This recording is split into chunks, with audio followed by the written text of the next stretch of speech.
আমরা মানুষেরা জানো তো খুব ভালোবাসার কাঙাল। যেখানে আমরা ভালোবাসা পাই সেখানেই যেন বারবার ছুটে যাই। সেটা আপন পর সেখানে কিন্তু আমরা কিছুই ভাবি না। হ্যালো এভরিওয়ান, আমার আরও একটি নতুন ভিডিওর সাথে নিয়ে তোমাদের সবাইকে জানাচ্ছি অনেক ওয়েলকাম, অনেক ভালোবাসা। আশা করছি তোমরা সবাই ভালো আছো, আমিও কিন্তু বেশ আছি। আজকে ভিডিওর ইন্ট্রোটা দেখে বুঝতেই পারছো এটা কী সংক্রান্ত ভিডিও। ওর জন্য আজকে আমি কোনো গুড মর্নিং বলে ভিডিওটা শুরু করছি না। আসলে এই ভিডিওটা শুরু হয়েছে রাত 12টার থেকে। হ্যাঁ, দিনটা ছিল 3রা সেপ্টেম্বর, ছিল আমার জন্মদিন। সেই দিনকারই ব্লগ আজকে আমি তোমাদের সাথে শেয়ার করতে চলেছি। সত্যি বলতে জানো তো, যখন থেকে কিনা জন্মদিন কী জিনিস সেটা বুঝে উঠেছি তখন থেকে সেভাবে আর জন্মদিন সেলিব্রেশন হয়নি। হ্যাঁ, হয়তো বিশেষ কিছু পার্সোনাল কারণবশতই, সেটা আমি এখানে এক্সপ্লেন করছি না। তবে আমার বিয়ে হওয়ার পর থেকে আজ আমার বিয়ের 6 বছর চলছে। তো তখন থেকে শুরু করে আজ অবধি এমন কোনো জন্মদিন যায়নি যেখানে আমার শাশুড়ি মা আমাকে পায়েসটুকু রান্না করে খাওয়াননি। হ্যাঁ, বলতে পারো আগের বছর জন্মদিনে, যেহেতু আমি তখন কনসিভ করেছিলাম আর তাছাড়া আমার 5 মাস ওভার হয়ে গেছিলো, তো ওর জন্য আর কি আমার আগের বছর জন্মদিনে কিছু করা হয়নি। বলতে পারো আমাদের এটা একরকম নিয়মের মধ্যেই পড়ে যে 5 মাস হয়ে যাবার পরে জন্মদিন আর কি হবে না, বা কোনো কেক কাটিং কিছুই হয়নি। তো তার জন্য কিন্তু থেমে থাকেনি সেটা। আমাকে আমার শাশুড়িমা যথারীতি আর কি 5 রকম ভাজাটাও দেওয়া যায় না, যেটা কিনা আমাদের বাঙালির মধ্যে 5 রকম ভাজা পায়েস এটা নিয়মের মধ্যে পড়ে। ওর জন্য 5 রকম ভাজা দেয়নি, তবে 2-3 রকমের ভাজা করে দিয়েছে, পোলাও করে দিয়েছিল, মাংস করে দিয়েছিল। এটা ছিল আগের বছরের কথা তোমাদের আমি বলছি। আর হ্যাঁ, এই বছরের জন্মদিনটা আমার কাছে জানো তো সবচেয়ে স্পেশাল, মানে জীবনের সবথেকে শ্রেষ্ঠ জন্মদিন হচ্ছে আমার এই বছরের জন্মদিন।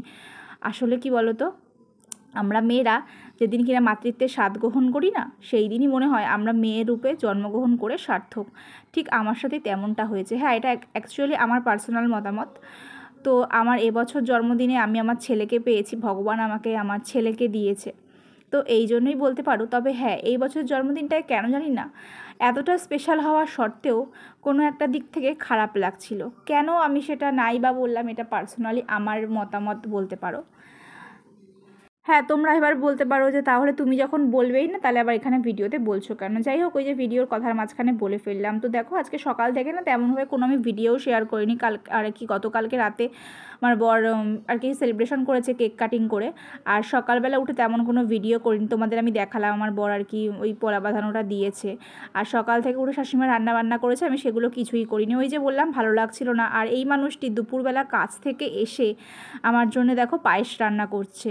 মানে কিছুটা রান্নাবান্না করে গেছে, তারপরে এসে দুপুরবেলা যখন উনি প্রত্যেক দিনই খেতে আসেন, তখন আর কি এসে আমার জন্য ওইটুকু টাইমের মধ্যে পায়েস রান্না করেছে, দিয়ে আমাকে সব কিছু সাজিয়ে গুছিয়ে দিয়েছে। একদমই সিম্পল মেনু ছিল।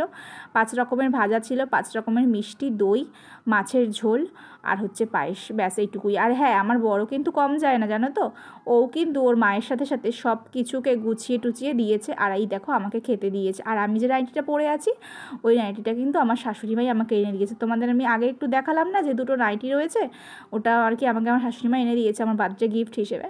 তো আমাকে বললো তুই একটা নাইটি পরে খেতে বস, নতুন নাইটি। যাই হোক, এবার আমি নমস্কার করতে যাব, আমাকে বলছে মাথা ঠুকে নমস্কার কর। তো এরকম আর কি চলছেই আর কি, কী বলবো বলো। আর তারপরে দেখো রাত্রিবেলা আর সারা সন্ধে আমি মানে মোটামুটি একাই ছিলাম, আমার বর কাজে গেছিলো। এখন রাত্রিবেলা প্রায় ওই 10টা ওভার হয়ে গেছে, এখন বেরিয়েছি, মানে যাকে বলে কানা রাতে এখন আমরা দুজনে মিলে বেরিয়েছি। না বেরিয়েছি হচ্ছে অ্যাকচুয়ালি ব্যাপারটা হচ্ছে যে কোথাও তো যাইনি, একটু কোথাও ঘুরতেও যাইনি, আমার বরের কাজ ছিল। ওই জন্য ভাবলাম না, আমার যেটুকু যা সকাল রাত পূরণ হয় সবটাই এই কাজের মাধ্যমে হয়। সেক্ষেত্রে আমি মনে করি সব কিছুতে আগে কাজটাকে বজায় রাখা উচিত। আনন্দ ফুর্তি ঠিক নিজেদের ইচ্ছা থাকলে না সময় করে কিন্তু বের করে নেওয়া যায়। এই যে আমরা একটুখানি বেরোলাম, এটাই আমার কাছে অনেকটা আনন্দের।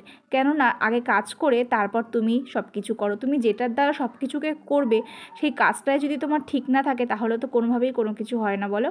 এই যে দেখেছো, বলতে বলতে আমাকে নিয়ে এসছে কোথায় বলো তো, বিরিয়ানির দোকানে। জানে আমি বিরিয়ানি পেলে আর কিছুই চাই না, মানে এতটাই আমি বিরিয়ানি লাভার যাকে বলতে পারো, ভীষণ ভালোবাসি বিরিয়ানি।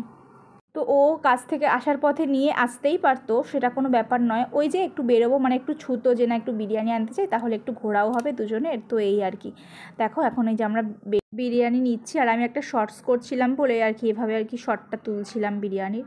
আর আমার তো বিরিয়ানির হাইটা দেখেই ভীষণ লোভ লাগছিলো, যে ভাবছিলাম কখন খাবো কখন খাবো। মানে আমি যাকে বলে এক কথায় মানে বিরিয়ানি পেলে আমি আর কিছু চাই না। দেখো এই যে নেওয়া হয়েও গেছে বিরিয়ানি। চলো এখন বাড়িতে যাই। এই যে আজকে নিয়ে এসেছিলো আমার বড় আমার জন্য চিকেন বিরিয়ানি। আমার ওসব কিছু নেই জানো তো, মানে বিরিয়ানির রাইসটা শুধু পেলেই আমি একদম পাগল যাকে বলে। আমার চিকেন মাটন ওইসব কিছু আর কি ম্যাটারই করে না। বলতে পারো আমি মটন প্রেমী নই, আমি চিকেন ভালোবাসি। তো আমার আজকের এই সিম্পল ছিমছাম বার্থডেটা তোমাদের কেমন লাগলো আমাকে কিন্তু অবশ্যই একটা কমেন্টের মাধ্যমে জানাবে। দেখা হবে আরও একটি নতুন ভিডিওর সাথে নিয়ে। টাটা।